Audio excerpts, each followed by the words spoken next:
Mina tahaks tuua enda vanaemale tänu, teda ma muidugi täna siin ei näe, aga seemnetest ja viljadest on palju räägitud, siis toon sellega, et lapsepõlvest alates on, tänasel päeval ma mõistan seda, miks neid asju tehti ja tõesti Jumala nimelist tööd teinud juba siis, kui ma väike laps olin.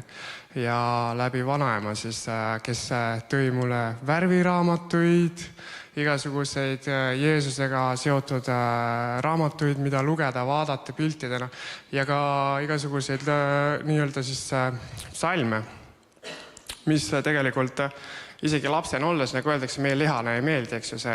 Isegi siis ma nagu natuke vastu punnisin, nagu vanem, loe, vaata, et kõik. Ja täna ma ütlen tänu ja tänu Jeesusele, et ta tõesti lasi mul seda teha ja olen tänulik, et need seemned, mida ka meie saame istutada enda lastele täpselt samamoodi.